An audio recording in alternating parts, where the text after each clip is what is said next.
staggering $1 billion projected surplus. Now, Governor Walker joined me earlier to talk about his tough stand and the tough stand the GOP needs to take in D.C. and elsewhere. Governor, welcome back to the program. Good to see you, sir. Good to meet you, Sean. Thanks for having me on. All right, so the Republicans last week, blank check to Obama on the debt ceiling. Obama himself, when running for office at $9 trillion, was irresponsible and unpatriotic. Why aren't the Republicans in Washington willing to do what you did? And I admire you for this. You put your entire career on the line. You had a $3.5 billion budget deficit. You said if we don't fix it, the kids of Wisconsin are going to have to pay it. Now you have nearly $1 trillion savings. I'm sorry, nearly, $900 million you got in savings. So it's a massive turnaround. Almost $1 billion, that's right. Yeah. Why won't the Republicans in Washington take that same tough stand like you did? Well, we need to stand up and help them make that a part of this election and tell about solutions, not just about what's wrong with the other side. We can't just be against Obamacare, just against Obama. We got to tell them what we would do to make sure we didn't bump into the debt ceiling and to make sure we can repeal and replace Obamacare with something that puts the power back in the hands of the people. Something you and I have talked about, real solutions, conservative solutions that will get America back on track again. Yeah, I started this thing and I wrote Conservative Solution Caucus 2014, and on there I have the Petty Plan, Balanced Budget Amendment, Secure the Borders, healthcare savings accounts, energy, which would create millions of jobs for Americans. I don't hear anybody in the Washington Republican establishment out there with that vision, solutions you call them, and telling people what they do. So is that safe strategy? Is that a good strategy going into an election? No, I don't think so. I wrote about my book on Intimidated, the idea that I thought the people who win elections in battleground states, the people, so-called people in the center, don't want conservatives to move to the center. They want us to lead.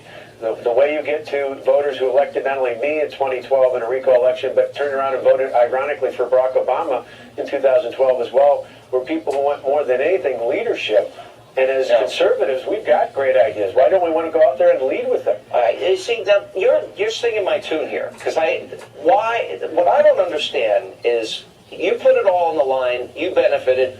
Not only does your state have nearly $1 billion surplus, but now your name's bannered about quite a bit that maybe you may get into the 2016 presidential race. Isn't that because you took a stand and led and didn't back down from a fight? Isn't that what's missing now? Oh, absolutely. In fact, I'm certainly flattered when people bring things like that up, but it's not because of some great speech or a YouTube video. It's because we went out and led, and that's what people are hungry for, particularly in times of economic and fiscal crisis like this nation still faces today. I think that's why in America, the Republicans who are doing well are governors, not just me in Wisconsin, but other governors. I agree. Look at Rick Scott in Florida. The unemployment rate's down 5%. Rick 11.5%. That was down to 6. Yeah. He went down. And look at Governor. We had Governor Perry on the program last week. Governor Perry, he's going to have a $15 billion budget surplus in the state of Texas. Pretty amazing. All right, so let me ask you, and I don't want to put words in your mouth. I want to be fair, but I use adjectives like timid to describe the Republicans in Washington. Is that a fair analysis?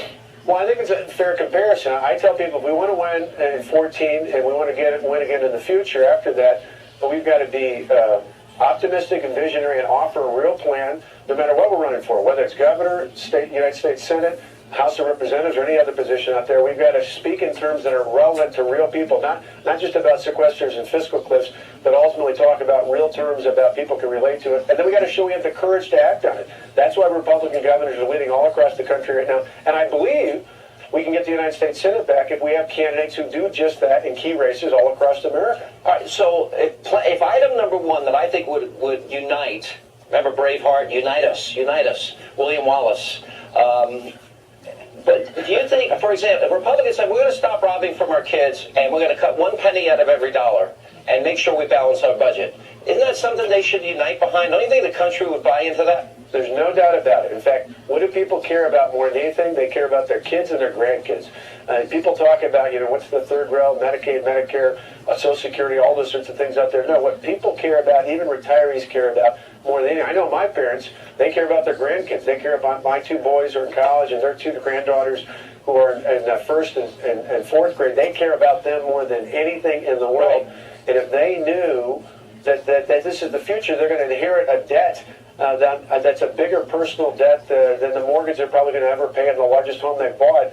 They would not want that for their grandchildren. They would want a simple solution to move forward. They don't want to just hear about what's bad about the other guys. They want to hear conservative solutions that work. $3.5 billion deficit. They have $1 billion surplus. Congratulations, Governor. And you nearly got thrown out of office for that. Congratulations to you. Thank you, Sean. Good to be with you. I appreciate it.